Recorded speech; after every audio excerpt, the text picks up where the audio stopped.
Selamat petang kepada anda semua yang sedang menyaksikan Road to Success SPM 2021 bersama dengan saya hari ini, Wani Keri. Apa khabar anda semua? Wani doakan agar anda semua sihat sentiasa dan terhindari pada penyakit COVID-19 yang sedang melanda negara kita. Dan sekarang ini, kes harian adalah 5,304. Jadi kita ni sebagai rakyat Malaysia ni perlu sama-sama bertanggungjawab demi memutuskan rantaian COVID-19 dengan sentiasa pakai hand sanitizer, pakai pelitup muka dan paling penting jaga penjarakan sosial sekurang-kurangnya 1 meter. Okey, baiklah. Hari ini dan di petang ini kita akan belajar satu subjek MPV yang agak menarik, iaitu subjek menservis peralatan penyejukan dan penyamanan udara. Jadi kalau nak tahu siapa guru kita hari ini, mari kita saksikan dulu profil kita pada hari ini.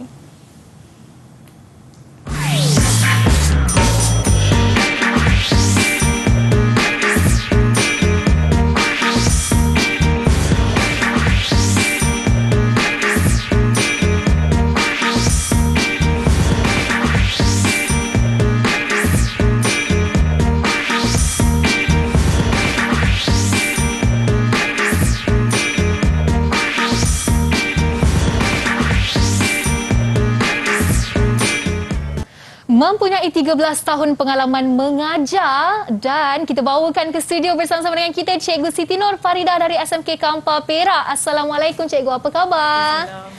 Sihat ya Cikgu? Ini pertama kali kita bersama-sama di studio RTS ni. Dan untuk satu subjek yang agak baru dan menarik sebenarnya, bagi Wani sendiri, Wani tidak pernah mengambil subjek ini kerana ia merupakan subjek MPV ya Cikgu. Tidak semua pelajar mengambil, hanya mereka yang terpilih sahaja ya. Okey, sebelum kita nak berbual lebih lanjut dengan Cikgu mengenai apa yang akan kita fokus, Wani nak bawakan Cikgu ke meja istimewa kita di sini untuk kita sama-sama membuat sanitasi tangan. Cikgu boleh pakai hand sanitizer dulu. Terima kasih. Okey, kemudian Wani pula pakai. Ini sebagai langkah pencegahan dan untuk pengetahuan Cikgu, kita akan kekal memakai pelitup muka sepanjang program ini berlangsung ya Cikgu. Okey.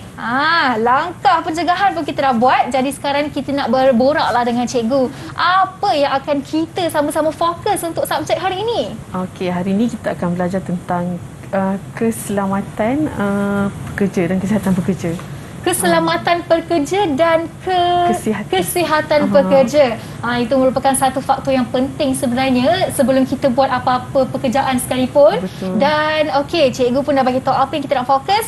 Jadi seperti biasalah, kita mesti nak dengar dulu pandangan calon mengenai subjek ini. Mari kita dengarkan. Didik TV KPM. Saya suka subjek ini kerana saya minat akan bidang kimpalan.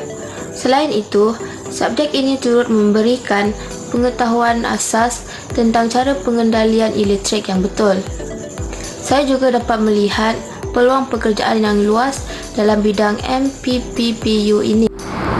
Saya suka dengan subjek ini kerana subjek ini memberikan pengetahuan berkaitan dengan penyejukan dan penyamaran udara.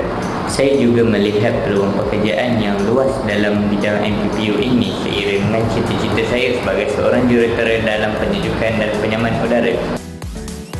Assalamualaikum, nama saya Muhammad Hakim bin Rosli dari Sekolah Menengah Kebangsaan Kampar Perak.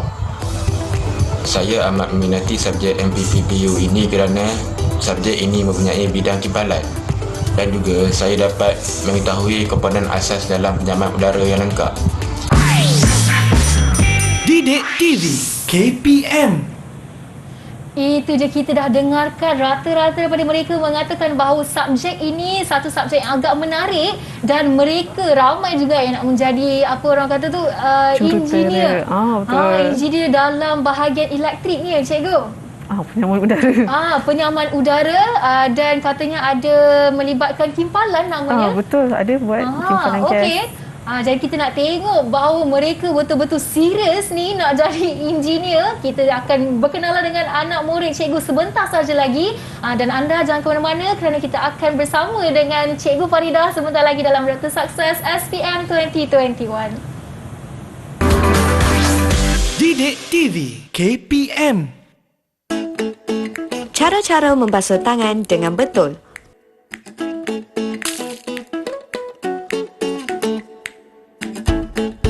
Tuangkan sabun di telapak tangan dan gosok keseluruhan tangan anda. Ikuti langkah seperti ini selama sekurang-kurangnya 30 saat ke 1 minit.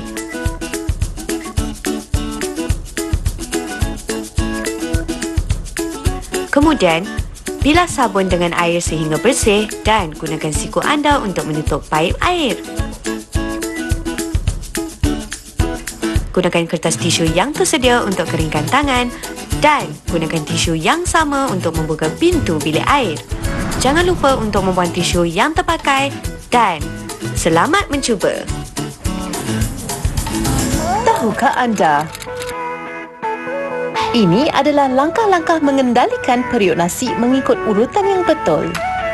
Mula-mula tekan off pada suis bekalan. Selepas itu tanggalkan tarian bekalan untuk keselamatan anda. Seterusnya, cuci beras dalam mangkuk plastik sehingga bersih.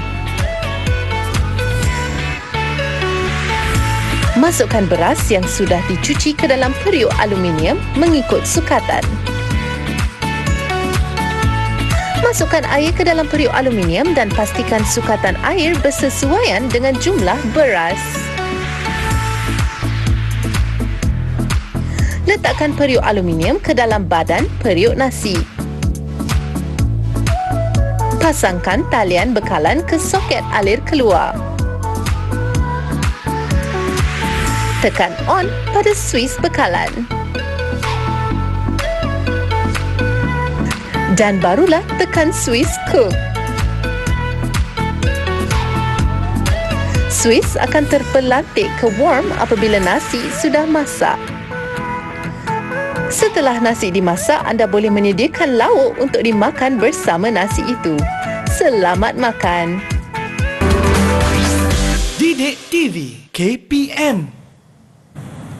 Bertemu kembali dalam Ratu Sukses SPM 2021 bersama dengan saya Wani Keri dan masih lagi bersama dengan Cikgu Siti Nur Farida binti Hassan selaku Ketua Panitia MPV MPPPU. Dan Cikgu, kita bukan sahaja berdua dalam studio hari ini kerana kita akan sama-sama memanggil anak murid Cikgu yang akan bersama dengan kita selama 1 jam ini. Mari kita mempersilakan mereka semua. Assalamualaikum, selamat sejahtera, apa khabar semua? Waalaikumsalam. Oh, okey. Jadi kita nampak di sini ada 1, 2, 3, 4, 5 orang pelajar lelaki dan seorang pelajar perempuan. Mana pelajar perempuan yang lain ni? Semua lelaki ramai hari ni. Okey, tak apa, tiada masalah.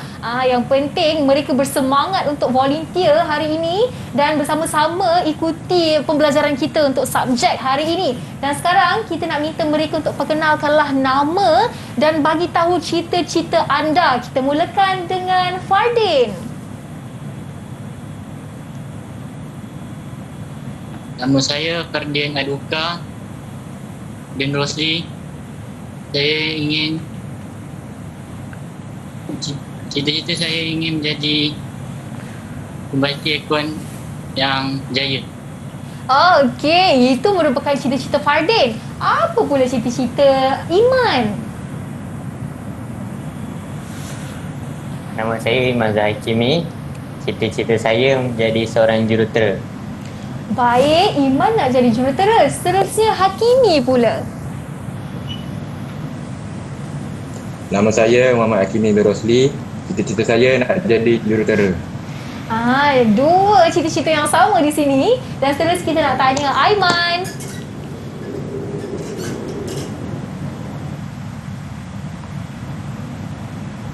Aiman? Nama saya Aiman. Cita-cita saya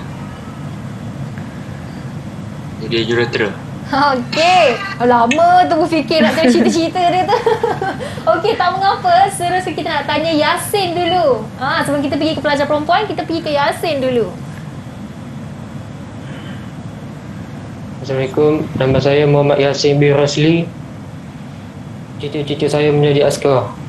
Wow, satu cita-cita yang lain daripada semua yang ada di sini. Okey, bagus. Dan akhir sekali kita nak tanya salah seorang wakil pelajar perempuan hari ini. Dipersilakan Azlin. Nama saya Azrin. Saya juga ingin menjadi jurutera yang berjaya. Okey, nampaknya ada 4 orang yang ingin menjadi jurutera. Dan lainnya mempunyai cita-cita mereka sendiri dan kita doakan agar mereka dapat mencapai cita-cita mereka itu setelah habis tamatnya pengajian mereka, ya cikgu. Baiklah, sekarang ini tanpa membuang masa kita nak teruskan dengan sesi pembelajaran kita pada hari ini. Dipersilakan Cikgu Farida. Okey, Assalamualaikum dan selamat sejahtera. Saya kenalkan dulu nama saya Siti Nur Faridah binti Hassan, guru daripada SMK Kampa Perak. Okey. Saya adalah guru mata pelajaran vokasional menservis peralatan penyejukan dan penyamanan udara.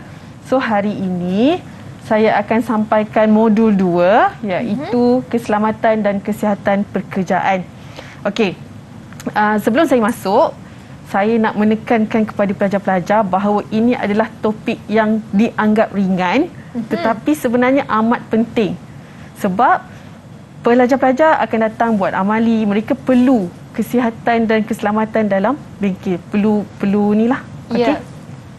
Okey, kemudian satu lagi, untuk soalan SPM pun akan menyentuh tentang aspek keselamatan dan kesihatan pekerja. Okey, so pelajar-pelajar paling tidak mesti kena tahu sikit. Okey.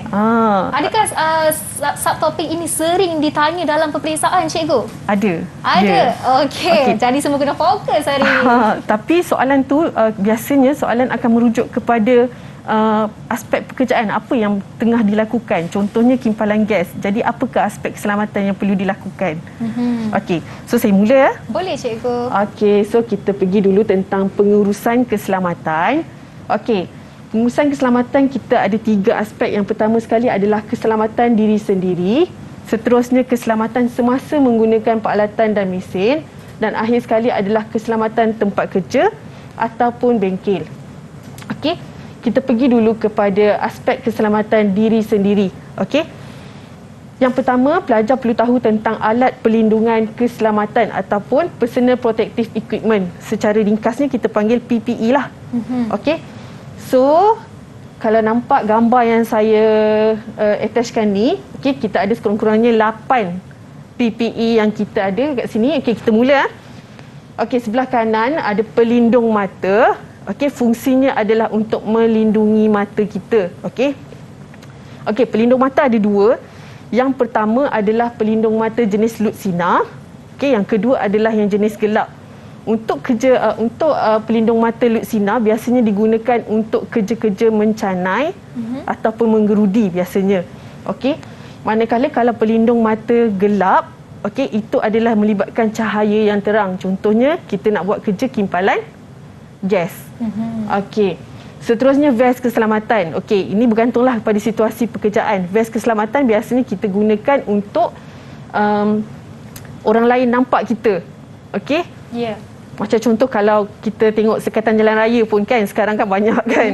Okey, polis biasanya waktu malam dia orang akan pakai vest keselamatan yang dekat bahagian belakang tu, kita daripada jauh kita nampak dah. Betul. So itu adalah tujuan vest keselamatan. Okey. Kemudian sarung tangan ada 2 juga, satu jenis kulit, satu lagi adalah jenis kain. Okey. So sarung tangan jenis kulit ni biasanya kita gunakan untuk kerja-kerja yang berat. Okey. Contohnya katakan kita nak angkat bata, kita nak menggerudi, kita nak melakukan kimpalan. So kita kena guna sarung tangan jenis kulit. Okey. Kalau sarung tangan jenis kain pula biasanya digunakan untuk kerja-kerja yang ringan. Okey. Contohnya menanda, memotong tiup kuprum. Okey?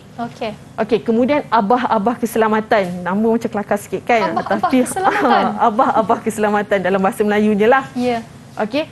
So abah-abah keselamatan ni adalah untuk menyokong anggota badan kita kalau kita melakukan kerja di tempat tinggi. So in case kata-kata jatuh, abah-abah ni akan support kita punya badan. Okey. Kemudian kasut keselamatan adalah bertujuan untuk melindungi kaki kita. Okey. So katakan kalau kita nak buat kimpalan MIG, akan ada percikan api. So kat sini kasut keselamatan ni akan melindungi kaki kita daripada terkena percikan api. Ataupun katakan kita nak angkat aircon kan, unit luar, berat, betul tak? Betul. Tiba-tiba terlepas katakan kan dekat kaki. So dia akan melindungi kaki kita. Okey. Seluar tu adalah yang asas lah. Seluar adalah takkan nak buat kerja pakai kain pula kan? Ya, betul. Setuju. Okey, kemudian pelindung telinga adalah untuk melindungi telinga daripada bunyi yang frekuensi yang tinggi. Okey. Kemudian akhir sekali adalah topi keselamatan. Okey, topi keselamatan untuk melindungi kepala kita daripada jika ada objek yang terjatuh daripada atas. Okey. Okey. Boleh ke saya nak tanya pelajar saya? Boleh cikgu. Ni baru first slide dah ada soalan. Saya suka. Ni soalan tak bocor. Okey, boleh. Okey, dalam 88 ni ada lagi tak PPE yang tak ada dalam ni? Siapa nak bagi PPE yang lain daripada gambar ini? Okey, siapa nak cuba? Kita nak cuba tanya Iman. Apa PPE yang lain selain daripada gambar itu, Iman? Cuba bagi satu.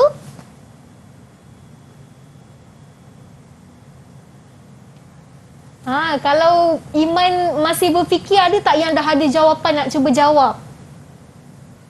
Azlin ke nak cuba? Bagi satu je yang tak ada dalam gambar. Saya bagi. Siapa yang jawab tu? Siapa Aduka? Saya. Fadin. Ya. Ya, Fadin. Apa jawapannya? Apron. Betul, apron. Lebih tepat lagi adalah apron kulit. Okey, bagus Fadin. Okey. Ada satu lagi. Masa kita nak buat kimpalan gas, kita kena pakai apa? Apa lagi satu? Untuk kita lindungi bahagian muka kita. Apa nama benda tu? Okey, ni senang je. Siapa nak cuba? Apa untuk lindungi muka ya, cikgu? boleh? Hin dia apa, cikgu? Hin dia? Dah terus bagi jawapan. Tak apalah, saya bagi jawapan terus okay, lah. Boleh, cikgu. Pelindung muka. Pelindung muka. Okey. So, kita pergi terus ya. Boleh. Okey, seterusnya keselamatan diri. Kita pelajar perlu tahu apa yang boleh dan apa yang jangan. Okey. So, yang pertama sekali, macam saya ajar tadi, pelajar perlu memakai pelindung keselamatan. Okey. Seterusnya, baca dan patuhi arahan kerja. Okey, dapatkan kebenaran guru. Nak buat apa pun dalam bengkel, mesti dapatkan kebenaran guru sebabnya keselamatan pelajar adalah keutamaan bagi guru. Betul. Okey. Okey, kemudian laporkan sebarang kemalangan ataupun kerosakan peralatan. Ni ada yang pelajar kadang-kadang rosak peralatan, dia orang takut. Tiba-tiba cikgu tengok dah rosak kan. Macam tu, biasa. Okey, kemudian apa yang tak boleh kita lakukan adalah yang pertama sekali, pakai pakaian yang terlalu longgar. Okey. Contohnya, nak kata pelajar pakai baju kelawar tak boleh lah pula kan. Okey, katakan pakai baju kurung yang besar. Okey, kemudian baju sekolah kan ada poket. Betul. Okey, berjalanlah dalam bengkel. Tiba-tiba tersangkut dengan apik G yang dekat meja tu. Okey, kalau baju tu koyak saja tak apa. Cuba bayangkan, tiba-tiba tersangkut, pelajar tu terjatuh, tersadung terjatuh. Tiba-tiba pula, macam tiba-tiba banyak tiba-tiba kan. Tiba-tiba pula, ada pula pelajar-pelajar yang cuai, dia letak pula, dia tinggalkan je peralatan-peralatan yang tajam ataupun keras dekat lantai. Pelajar yang jatuh tadi tu, terkena pula. Ya. Dah double kan. Betul. So benda tu adalah sangat penting. Okey. Okey, seterusnya jangan pakai barang kemas. Okey, sebab dia akan mengganggu kerja kita. Okey, kemudian akhir sekali jangan bergurau dan bermain dalam bengkel. Okey. Kita ulang kaji semula. Boleh. Okey. Sekarang ni nyatakan alat perlindungan keselamatan yang digunakan semasa melakukan kerja di dalam bengkel. Okey, ada tak pelajar yang boleh jawab? Siapa nak cuba? Nyatakan je alat pelindungan keselamatan. Siapa tu? Hakimi. Silakan. Sarung tangan keselamatan. Sarung tangan keselamatan. Okey, saya sebut nama boleh? Boleh cikgu, panggil saja. Azlin? Azlin. Topi keselamatan. Topi keselamatan. Aiman? Pelindung mata. Pelindung mata. Satu lagi. Yasin? Vest keselamatan. Okey, vest betul. Keselamatan. Vest keselamatan. Okey, ini antara jawapan-jawapan yang saya dah ajar tadi. Topi keselamatan, pelindung mata, sarung tangan, kasut keselamatan, keselamatan, abah-abah keselamatan. Okey. Seterusnya kita masuk kepada keselamatan penggunaan alatan dan mesin. Yang pertama sekali adalah baca arahan penggunaan alatan dan mesin. Okey, pastikan mesin dalam keadaan baik dan boleh beroperasi dengan sempurna. Pakai pakaian dan alat keselamatan diri yang bersesuaian. Okey, simpan semula alatan dan mesin di tempat asal. Kemudian kita lakukan penyelenggaraan berkala dan elakkan penggunaan alatan dan mesin yang tidak dapat beroperasi dengan sempurna. Okey, soalan lagi. Okey, kalau nampak Rajah ni, nampak ke Rajah? Nampak ke semua? Okey, semua nampak gambar apa tu? Nampak. Okey. Saya bagi soalan ya. Yang pertama, berdasarkan rajah di atas, namakan alatan tangan tersebut. Apakah nama alatan tangan tersebut? Peluas. Pelulas. Okey, nama dia adalah pelulas. Okey. Okey, soalan yang kedua, nyatakan langkah keselamatan semasa menggunakan alat tersebut. Okey, yang ni saya selalu cakap kan. Masa kita nak melulas tiup kuprum, kita mesti pastikan apa? Siapa ingat cikgu pesan apa? Yang pertama apa? Siapa boleh bagi tahu jawapan? Iman ada cuba jawab tadi? Memakai sarung tangan. Okey, memakai sarung tangan. Okey, betul. Yang kedua? Condongkan 45 darjah. Condongkan apa? 45 darjah. Apa yang 45 darjah? Apa yang perlu dicondongkan tu, Pak Din? Pelulas.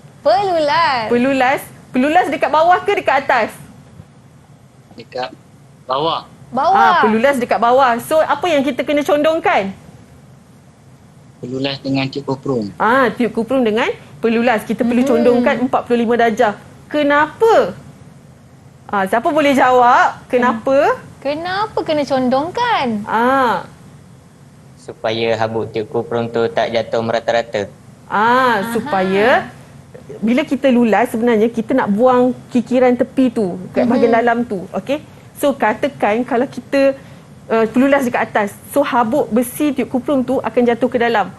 So bila kita pasang dalam kita punya sistem, habuk tu akan masuk ke dalam pemampat, semua akan menyebabkan sistem kita bermasalah. Ya. Okey. Ada lagi tak? Ada lagi tak langkah keselamatan ni, cikgu? Kan mereka dah jawab semua soalan dengan betul ni. Okey, saya share jawapan Okey. Okey, yang pertama tadi betul, pakai sarung tangan. Okey, kemudian tiup kuprum dicondongkan 45 darjah. Okey. Seterusnya, lulas tidak boleh terlalu berlebihan. Sebabnya, kalau kita lulas terlampau berlebihan, tiup kuprum tu akan sangat nipis. Okey. So, bila kita nak buat swaging ataupun flaring dekat bahagian tiup kuprum tu, dia akan pecah. So, bila pecah, katakan kita nak buat masukkan gas, automatik kita punya sistem tak akan sejuk. Sebabnya, gas akan bocor daripada tempat yang pecah tu. Baik. Okey? Okey. Seterusnya, okey, yang ni. Gambar apa ya? Peralatan tu, apa nama dia? Meter kapit. Meter kapit. Okey, saya bagi soalan. Nama dia meter kapit ataupun meter ampere. Okey, apakah langkah keselamatan penggunaan alat tersebut? Okey, ada jawapan tak? Macam mana kita nak memastikan meter kapit kita berada dalam keadaan yang sihat? Dalam keadaan yang baik. Okey, siapa nak cuba? Apa langkah keselamatan untuk alat ini? Offkan switch kalau tak guna. Betul. Kita kena offkan switch kalau tak guna. Okey, seterusnya ada lagi tak jawapan? Bagus saya Kimi. Ada lagi? Azli nak tambah ke? Pastikan bateri dalam keadaan yang baik. Apa dia Iman? Ulang sekali lagi Iman. Pastikan bateri dalam keadaan yang baik. Okey, pastikan bateri dalam keadaan yang baik. Betul, sebab meter ni menggunakan bateri. Satu lagi jawapan. Bagus Iman. Satu lagi jawapan yang cikgu nak. Fardin? Julat perlulah lebih tinggi daripada itu. Apa? Lagi tinggi pada kulprum? Voltan. Meter kapit nak ukur apa? Meter kapit kita nak ukur apa sebenarnya? Ukur apa Fardin? Voltan ke? Betul ke? Arus. Arus. Bagus Azlin. Okey, Azlin dah tolong Fardin dah kat situ. Ukur arus. Okey. So dekat sini saya bagi jawapan, laraskan skala kepada julat yang tinggi sebelum mengambil bacaan arus. Okey. Kita ulang kaji balik macam mana meter pelbagai, meter kapit dan juga meter mega. Sama semuanya. Okey. Kita kena pastikan julat tinggi daripada bacaan. Okey. Contohnya katakan kita punya unit pisah. Biasanya untuk 1.5 horsepower, ampere dia lebih kurang 4.8 ampere. Okey. So kadang-kadang pelajar ni, saya minta pelajar cas bahan pendingin menggunakan kaedah ampere. So pelajar akan masukkan bahan pendingin menggunakan berpandukan meter kapit ni. Okey. So katakan 4.8 ampere, pelajar perlu letakkan julat yang lebih tinggi. Sebab kita nak orang kata apa ya? Kita nak setkan kemampuan bacaan meter tu. Okey. So katakan kalau 4.8 ampere, pelajar tak boleh letak rendah lagi lah. Dia kena letak atas. Macam tu. Okey.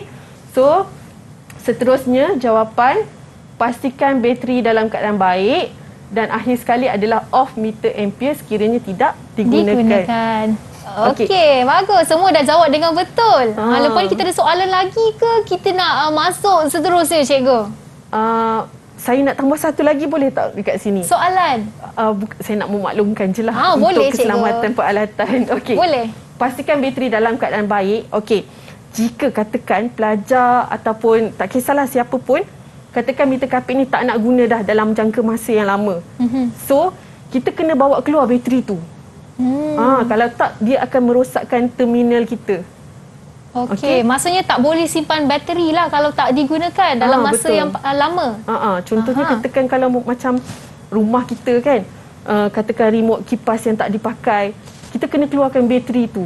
Sebabnya kalau tak, dia akan rosakkan terminal. Kan ada asid dekat bahagian dalam bateri kan. Betul. Dia tu akan merosakkan remote kawalan kita. Maksudnya tidak kira apa peralatan sekalipun lah, cikgu. Tapi dalam tempoh jangka yang masa yang lama panjang. lah. Panjang. Macam tu. Baik.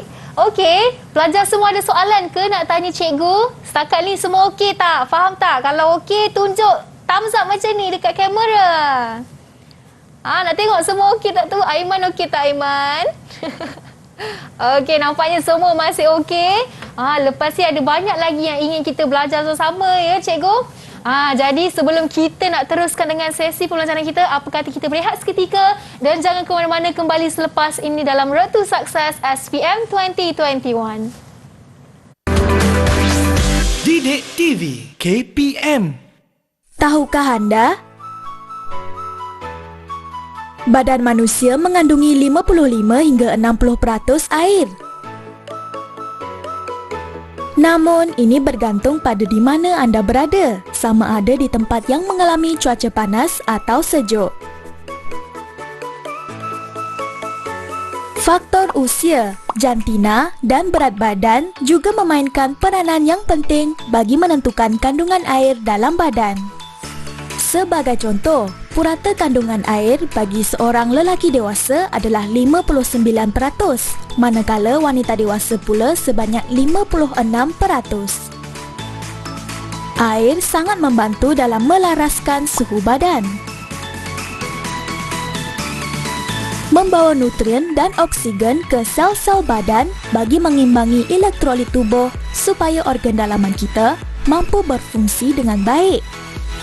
Air juga membantu mengeluarkan bahan yang tidak diperlukan daripada tubuh kita. Setiap hari, badan kita akan mengeluarkan 2 hingga 3 liter air melalui peluh, pernafasan dan perkumuhan. Ini adalah bersamaan dengan 3 botol air mineral besar. Pernah tak tertanya-tanya apa yang akan terjadi sekiranya kita tidak minum air secukupnya? Apabila badan kita kehilangan lebih banyak air dari yang diperlukan, dehidrasi akan berlaku. Reseptor deria di bahagian otak yang disebut sebagai hipotalamus akan melepaskan hormon antidiuretik. Hormon ini bagaikan pasukan tentera yang akan pergi ke setiap organ dalam tubuh kita untuk menghentikan pengeluaran air dari tubuh badan kita. Apabila hormon antidiuretik sampai ke ginjal, ia menghasilkan aquaporin yang mengakibatkan air kencing pekat dan gelap. Warna air kencing yang menunjukkan paras hidrasi manusia adalah warna kuning gelap dan ia juga menandakan seseorang itu memerlukan lebih banyak air dalam badan. Apabila badan kekurangan air, ia boleh mengakibatkan badan kita berasa penat atau lesu. Organ dalam tubuh kita juga tidak dapat berfungsi dengan baik. Otak yang mengalami kekurangan air juga akan bekerja lebih keras dan boleh menyusut secara sementara. Maka adalah penting untuk kita minum air secukupnya untuk mengimbangi kehilangan cecair dalam badan untuk kekal sihat. Sekarang anda tahu. Didik TV KPM. Bertemu kembali dalam Ratu Sukses SPM 2021 bersama dengan saya Wani Keri dan kita masih lagi bersama dengan Cikgu Siti Nur Farida serta 6 anak murid cikgu dari SMK Kampa Perak. Okey, pelajar atas salian, anda masih bersemangat tak ni nak jawab soalan untuk subjek hari ni? Kalau semangat, tunjuk thumbs up depan kamera. Senyum panjang semua. Okey, nampaknya mereka masih bersemangat ni cikgu untuk kelas walaupun petang-petang macam ni. Okey, Wani pun rasa sangat tertarik untuk tahu lebih mengenai subjek ini sebenarnya. Yelah, ini adalah menservis peralatan penyejukan dan penyamanan udara. Manalah tu kita boleh servis penyamanan udara kita sendiri kan cikgu? Allah boleh. Okey, jom tanpa melengahkan masa, mari kita teruskan dengan sesi pembelajaran kita hari ini. Dipersilakan cikgu. Okey, terima kasih Wani. Okey, kita sambung Kita sambung kepada langkah keselamatan berhubung bahaya elektrik. Okey. So, yang pertama sekali adalah pastikan alat sempurna dan boleh berfungsi. Okey, seterusnya asingkan alat yang rosak dan baiki dengan segera. Okey, suis kawalan mesti pastikan berfungsi. Okey, kemudian pakai pakaian dan alat keselamatan yang bersesuaian. Okey, bekalan elektrik diputuskan sebelum melakukan pemeriksaan kerosakan peralatan. Ini kena ingat sebabnya biasa dalam bahagian B soalan-soalan tentang menguji peralatan. Okey. Kita mesti lakukan langkah keselamatan terlebih dahulu. Mesti offkan bekalan kuasa. Okey, tolong ingat. Okey, seterusnya gunakan pena uji untuk memeriksa bekalan kuasa elektrik.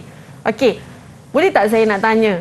Ingat lagi tak kita punya macam ingat lagi tak modul menguji 13 ampere, soket alih keluar 13 ampere. Guna pena ujian. Ingat tak? Ingat lagi tak? Bahagian atas tu terminal apa? Aiman? Bahagian atas. Soket kan ada 3. Yang bahagian atas tu terminal apa? Terminal apa Aiman? Tak apa, cuba je. Kalau salah pun tak apa. Terminal Earth. Bumi. Betul. Terminal bumi. Okey, betul. Sebelah kanan kita ada Swiss kan? Apa terminal yang bahagian bawah sebelah kiri? Azlin boleh jawab? Okey Azlin, bawah sebelah kiri, terminal apakah itu? Live. Live? Live ke? Betul ke? Yang sebelah tu ke? Soket sebelah kanan, bahagian bawah kan ada 2, kiri dan kanan. Sebelah kiri. Kiri. Neutral. Terminal? Neutral. Okey. So, automatik yang sebelah kanan adalah terminal. Terminal apa, Yasin? Live. Terminal live. Okey. Okey, bagus. Adakah anda masih ingat yang mana satukah pena ujian kita, LED pena ujian akan menyala? Terminal mana? Live. Terminal live. Bagus Iman. Okey. Semua masih ingat cikgu. Cemerlang. Kagum saya dengan mereka. Okey, kita terus ya. Okey, seterusnya rawatan kecemasan. Yang ini penting walaupun bukan dalam bengkel kita pun kita boleh aplikasikan di rumah. Okey? Ya. So dekat sini kita kenal dulu jenis kemalangan. Ada 4. Yang pertama adalah luka kecil, melecur, sesak nafas dan akhir sekali adalah kejutan elektrik. Okey, kita pergi kepada luka kecil. Okey, langkah yang pertama untuk luka kecil adalah bersihkan darah dengan air bersih. Kemudian yang kedua, kita cuci bahagian luka dengan cecair pencuci luka. Yang ketiga, kita balut luka dengan pembalut luka. Okey, akhir sekali Jika luka itu besar, okey, gunakan kain pembalut sekiranya mengalami luka besar. Kenapa kita kena balut kain dengan kalau luka besar tu? Kenapa? Siapa boleh jawab? Aduka boleh tak Aduka? Kenapa kita kena balut luka besar tu? Kalau luka tu besar, kita kena balut dengan pembalut. Supaya bakteria tidak masuk tu. Supaya bakteria. Okay. Bakteria tidak masuk. Ada jawapan lain tak? Ada jawapan lain tak Aduka yang nak bagi? Kenapa kita kena balut? Luka besar ni, luka yang besar. Kita kena tutup dia. Kenapa? Okey, selain pada bakteria masuk, Iman mungkin nak cuba jawab. Iman boleh? Supaya darah tidak keluar terlalu banyak. Okey, supaya kita mengelakkan pendarahan yang lebih, ataupun kita nak tutup ataupun kita nak berhentikan pendarahan daripada terus mengalir. Okey. Seterusnya kita pergi kepada melecur. Okey, langkah yang pertama, kita perlu siramkan tangan dengan air yang bersih. Yang kedua, tuamkan dengan air batu sehingga berasa kurang sakit. Okey. Seterusnya, sapukan krim khas pada kawasan yang melecur bagi meredakan kesakitan. Okey, akhir sekali adalah balut bahagian melecur dengan berhati-hati. Okey, seterusnya sesak nafas. Okey. Okey.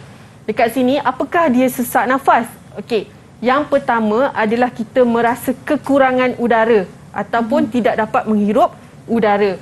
Seterusnya, frekuensi nafasnya menjadi cepat. Maksudnya biasa kita tarik nafas macam biasa je kan. Tapi bila kita rasa sesak nafas, kita macam tu contoh. Tercungak-cungak. Tercungak-cungak, betul.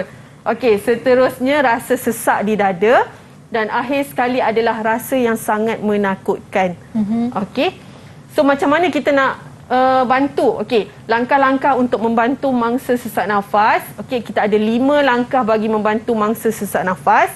Okey. Yang pertama, kita perlu bawa mangsa keluar dari tempat yang berbahaya. Okey. Kemudian pastikan kawasan sekeliling adalah selamat untuk memberikan bantuan kecemasan. Okey. Biasanya kalau ada jadi macam ni kan, masyarakat kita biasanya akan buat apa sebenarnya?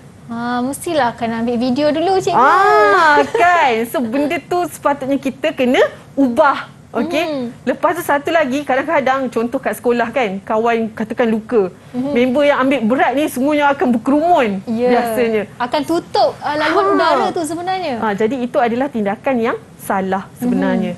Okey. Seterusnya langkah 2. Okey, tepuk bahu mangsa dan panggil mangsa. Okey, dapatkan respon mangsa sama ada dalam keadaan terkawal ataupun sebaliknya. Okey. Kemudian kita perlu dapatkan bantuan, sama ada kita minta tolong kawan sebelah ataupun tak kisahlah sekitar tu ataupun kita sendiri yang perlu hubungi. Okey, langkah yang ketiga, buka saluran pernafasan mangsa dengan menolak dagu ke atas dan kepala ke bawah. Okey. So kalau kita nampak dekat rajah sini, okey, saluran pernafasan dia jelas. Clear lah maksudnya dekat situ. Okey. Seterusnya, lihat, dengar dan rasa pernafasan mangsa sama ada di hidung, mulut ataupun pergerakan dada. Untuk memastikan sama ada kita punya pernafasan tu ada ke tidak. Okey. Langkah yang keempat, okey, sekiranya tiada pergerakan, kalau orang tu dah respon, janganlah pergi tekan pula. Okey. Sekiranya tiada pergerakan, lakukan tekanan di tengah dada mangsa dengan tekanan sedalam 5 cm. Okey, pastikan ada lantunan apabila tekanan pada dada dibuat. Okey, kemudian tekanan pada dada dibuat dengan pantas, iaitu dengan bilangan 100 hingga 120 seminit. Okey, langkah yang kelima, periksa nadi mangsa. Okey, kemudian teruskan sehingga mangsa pulih atau bantuan kecemasan tiba di tempat kejadian. Okey, seterusnya kita masuk kepada kejutan elektrik. Okey, sangat berbahaya, boleh mengakibatkan kecederaan yang serius dan juga kematian. Okey. So yang pertama sekali adalah mesti pisahkan mangsa dari sumber elektrik. Okey. Kita tengok langkah dia. Okey, langkah-langkah bagi membantu mangsa kejutan elektrik. Yang pertama adalah off switch utama atau punca bekalan elektrik. Okey. Gunakan penebat bagi membebaskan mangsa daripada sentuhan elektrik. Penebat tu apa? Siapa boleh bagi tahu saya penebat tu apa? Apa itu penebat? Kimi boleh Hakimi? Hakimi, penebat tu apa agak-agak ya? Bahan yang tidak boleh mengalirkan arus listrik.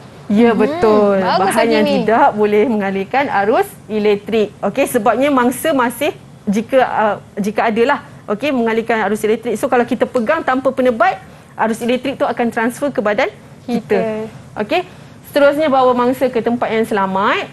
Berikan bantuan pernafasan sekiranya mangsa tidak sedar, dan akhir sekali adalah bawa mangsa ke hospital dengan segera.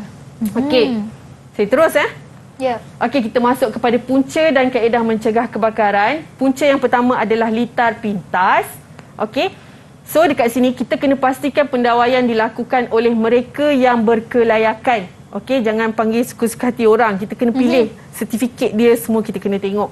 Okey. Kemudian dilakukan mengikut garis panduan yang ditetapkan. Okey, kemudian elakkan pendawaian dan penyambungan tambahan yang tidak mengikut spesifikasi serta melebihi had arus yang dibenarkan. Contoh, kita ada extension, betul tak? Betul. Okey, daripada soket alih keluar 13 ampere tu, kita pasang extension, kemudian kita sambung pula periuk nasi. Kita sambung lagi apa? Semua yang ada voltan tinggi. Betul, beban semua tu kan. Okey, benda tu boleh mendatangkan kebakaran. Okey. So dekat sini kita kena tahulah 13 ampere jangan lebih daripada arus tu. Tapi kalau boleh, make sure dalam keadaan selamat lah. Jangan tarik daripada depan sampai belakang rumah. Contoh. Ya. Tak boleh. Okey. Seterusnya, punca yang kedua adalah mesin yang tidak diselenggarakan. Okey, so kaedah mencegah, pastikan peralatan yang hendak digunakan dalam keadaan sempurna, berfungsi dengan baik. Manakala peralatan yang rosak perlu dibaiki dan diselenggara dengan segera. Okey. Punca yang ketiga adalah percikan api daripada mesin. Okey, kalau nampak dekat sini, ini adalah kerja kimpalan ataupun TIG MIG, tak silap saya. Okey, pastikan bahan mudah terbakar tidak berada di kawasan kerja. Okey, sebabnya bila ada percikan api terkena dengan bahan mudah terbakar boleh mengakibatkan kebakaran. Ya. Okey, seterusnya bahan mudah terbakar. Okey, kalau kat sini contoh tiner. Langkah pencegahan adalah pastikan bahan mudah terbakar disimpan di tempat khas dan selamat. Okey, contohnya adalah minyak, cat dan juga pelarut. Okey, seterusnya alat pemadam api mengikut kelas. Okey, boleh ingat tak? Okey, tengok dekat sini klasifikasi kebakaran. Okey, ada kelas A, kelas B, C dan D, di mana punca kebakaran adalah berbeza. Maksudnya, kita guna alat pemadam api jenis A untuk kebakaran apa. Semua pelajar kena tahu. Okey, kalau klasifikasi kebakaran kelas A, dia adalah punca kebakaran daripada benda yang padat. Maksudnya, apabila terbakar, dia menjadi abu. Okey, ataupun arang. Contoh dekat sini, kertas, kayu, kain, plastik dan juga getah. Okey. B pula adalah cecair atau gas, iaitu cat, tiner dan juga tabung LPG. Tabung LPG tahu tak? Tabung LPG siapa tahu? Apa tu? Siapa tahu? Cuba bagi tahu apa yang anda tahu. Yasin tahu tak tabung LPG tu apa? Yasin nak cuba? Tabung LPG. Tabung gas lah. Tabung gas. Contoh kat rumah kat mana? Kat mana tu? Oh, tu. Dapur. Dekat dapur. Okey, tong gas yang kita nak masak tu kan? Okey, bagus Yasin. Okey, seterusnya C, elektrik, iaitu kabel elektrik. Okey, panel elektrik, pemanas. Okey, kalau panel elektrik ni, biasanya contoh kata kita masuk dalam satu kawasan taman, pernah nampak tak orang kerja TNB contohnya, buka satu box yang dalam tu ada nampak wire penuh? Ya. Itu antara contoh-contoh panel elektrik. Panel elektrik. Okey, pemanas pula adalah peralatan yang menggunakan pemanas lah. Contohnya iron, okey. Apa lagi? Apa orang panggil tu penggulung rambut. Ya, betul. Cerik elektrik. Okey, itu adalah yang menggunakan pemanas. Okey. Manakala kelas D pula adalah logam. Okey. Punca kebakaran antaranya adalah bahan panas hasil daripada sisa kimpalan. Okey, kemudian mesin EDM. Okey, dan juga logam cair. Mesin EDM ni apa? Mesin EDM. Apa tu? Bukan ATM EDM. EDM. Siapa tahu mesin EDM tu apa? EDM tahu ke? Kalau tak tahu, cikgu yang pandai ni nak bagi tahu. Nampaknya mereka perlukan cikgu untuk bagi tahu. Okey, saya bagi tahu mesin EDM ni sebenarnya adalah mesin yang digunakan untuk potong bahan besi. Okey. So apabila proses pemotongan tu berjalan, sebenarnya dia akan keluarkan percikan api. So daripada situlah boleh menyebabkan berlakunya kebakaran. Faham. Okey. Okey, baik cikgu. Nampak cikgu dah terangkan klasifikasi kebakaran jenis A, B, C dan D. Nak tanyalah cikgu, kalau macam untuk rumah kita, apa yang paling elok untuk kita simpan alat pemadam api tu? Sebenarnya ada satu lagi pemadam api yang memang ada untuk semua kebakaran. Dia tulis kat situ A, B, C dan D. Masuk semua sekali. Betul, ada. Okey, saya lupa pula yang tu. Okey, tak apa. Nanti kita sama-sama search apa yang sesuai untuk simpan dekat rumah. Penting juga kan cikgu kena ada satu. Betul. Kenderaan pun perlu ada. Dalam kenderaan? Ya. Okey, baik. Contohnya kebakaran yang kan ada kes kenderaan yang terbakar kan. Sebenarnya kita perlu ada satu dekat dalam kenderaan. Okey. Okey. Boleh mari terus kita ya? Teruskan cikgu. Okey, seterusnya. Okey, cara penggunaan alat pemadam api. Okey. Tolong ingat 4 huruf iaitu R, A, S, S. Okey, R, A, S, S. Okey. So, apakah R? Okey, R adalah untuk rotate. Okey. So, langkah pertama adalah pusing pin untuk memecahkan kunci keselamatan sebelum mencabut keluar pin tersebut. Okey. Kemudian A, aim. Okey, target kita. Okey, halakan muncung alat pemadam api sekurang-kurangnya pada jarak 2 meter dari punca api. So, kalau kita nampak kat sini, kita kena tahu fokus kita punya punca api. Okey. Langkah yang ketiga, squeeze. Okey. Tekan pemicit alat pemadam api dan lepaskan picu untuk berhenti. Maksudnya, kalau kita masih nak padamkan api tu, kita kena masih terus tekan. Okey, jika nak berhenti baru kita lepaskan. Okey. Akhir sekali iaitu sweep. Okey, halakan muncung alat pemadam api tersebut kiri dan ke kanan. Okey, jangan satu je. Tak pergi manalah benda tu kan. Okey, boleh ingat tak? Saya ada soalan ni. Boleh ingat tak? 4 je. 4 je. Okey, kita pergi. Saya bagi soalan Okey, siap sedia semua. Okey, susun langkah-langkah bagi penggunaan alat pemadam api pada jadual di bawah dengan turutan nombor 1 hingga 4. Okey. Yang pertama, jawapan halakan muncung alat pemadam api sekurang-kurangnya pada jarak 2 meter dari punca api. Tekan pemicit alat pemadam api dan lepaskan picu untuk berhenti. Pusingkan pin untuk memecahkan kunci keselamatan sebelum mencabut keluar pin tersebut. Jawapan akhir, halakan alat pemadam api tersebut ke kiri dan ke kanan. So, langkah yang pertama, yang mana satu tu? Boleh bagi tahu saya? Langkah yang pertama, yang mana satu? Siapa nak jawab? Mana satu? Okey, Aduka boleh cuba. Langkah pertama yang mana satu?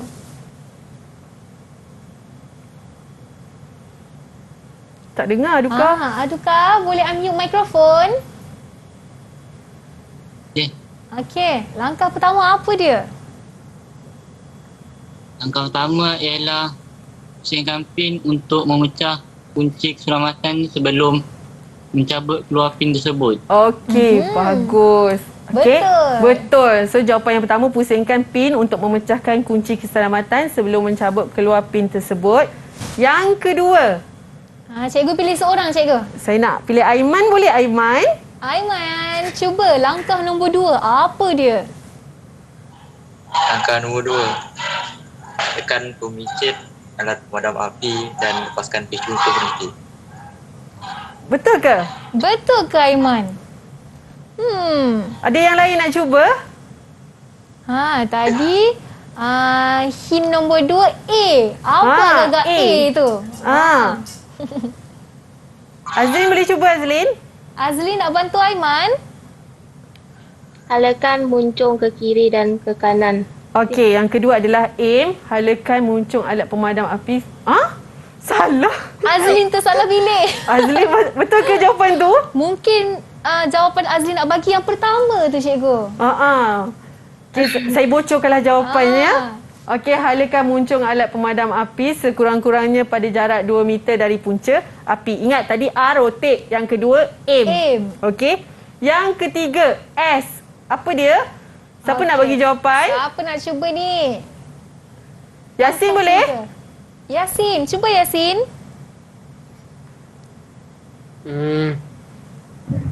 Ada 2 pilihan je jawapan yang akhir. Ketiga, Hindia S. Halakan muncung 2 meter lah. Dah halakan dia muncul tu jawapan nombor 2 tadi Yasin. Dah. Itu dah jawab dah. Nombor 3 Hindia squeeze. Kita bagilah squeeze. Yasin tinggal pilih mana satu tu. Jawapan nombor 3. Tekan pemicit. Ya, okey. Tekan pemicit alat pemadam api dan lepaskan picu untuk berhenti. So, akhir sekali. Siapa nak bagi jawapan? Yang ni kalau salah saya tak tahulah nak kata. Akhir sekali. Siapa nak bagi? Iman ke? Kimi ke? Halakan alat pemadam api tersebut ke kiri dan ke kanan. Okey, so halakan alat pemadam api tersebut ke kiri dan ke kanan. So itu sahaja yang saya nak sampaikan untuk modul 2. So saya harap saya dapat bantu pelajar-pelajar saya dan juga pelajar-pelajar di luar untuk memahami modul 2. Okey? Okey, itu dia nampaknya sesi pembelajaran kita hari ini untuk subjek menservis peralatan penyejukan dan penyamanan udara. Dan khususnya hari ini kita dah belajar mengenai keselamatan dan kesihatan pekerjaan. Jadi, Wan nak tanya pelajar atas talian semua ni, okey tak? Faham tak apa yang Cikgu Farida ajarkan hari ini? Kalau faham tunjuklah thumbs up sikit. Itu dia. Muka semua ceria-ceria belaka cikgu. Okey, memandangkan mereka masih lagi dalam proses ulang kaji untuk menduduki SPM, tak lama lagi cikgu, mungkin cikgu boleh beri pesanan kepada anak murid cikgu yang sedang menonton di rumah dan juga di atas talian ni cikgu. Okey, memandangkan kita masih lagi dalam proses PDPR, okey, saya sangat mengharapkan pelajar-pelajar saya maupun pelajar-pelajar yang lain, tolonglah bagi bekerjasama untuk guru-guru anda dalam menjayakan proses PDPR. Okey? Sebabnya cikgu-cikgu akan sedaya upaya, macam contoh subjek saya sendiri, okey? Saya nak pelajar-pelajar saya memahami teori sepenuhnya. Okey? Sebab bila bermulanya sesi persekolahan, saya akan target pelajar-pelajar saya siapkan amali. Okey? So katakan kita nak buat amali, pelajar kena tahu teori dulu. Contohnya katakan nak buat kerja mengecas bahan pendingin. Takkan pelajar main terus je cas kan? Jadi pelajar kena tahu daripada prosedur daripada A sampai Z.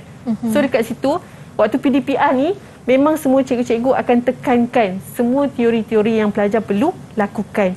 So saya harap semua pelajar-pelajar bagi kerjasama. Okay? Ya. Jadi hari ni cikgu lebih kurang kita membuat teori lah ni kan cikgu? Betul. Jadi bila persekolahan sudah pun dibuka nanti, jadi mereka dah tahu dah cara keselamatan kesihatan pekerjaan ni. Betul. Jadi Kak Wani nak ucapkan terima kasih banyak kepada semua anak murid dari SMK Kampar Perak. Kita ucapkan terima kasih kepada Fardin Aduka, Yasin, Azlin, Aiman, Muhammad Hakimi dan juga Iman Zul Hakimi kerana menjadi anak murid yang sangat sporting dan committed hari ini. Kak Wani doakan agar anda berjaya mendapat markah yang cemerlang dan buatlah Cikgu Faridah anda bangga dengan kejayaan anda dan juga ibu bapa anda. Okey? Alright, terima kasih juga diucapkan kepada Cikgu Siti Nur Farida Miti Hassan selaku Ketua Panitia MTV NPPPU dan terima kasih anda yang menonton hari ini. Kita jumpa lagi pada episod akan datang hanya dalam Road to Success SPM 2021 dari saya, Wani Kerry. Bye-bye. Assalamualaikum.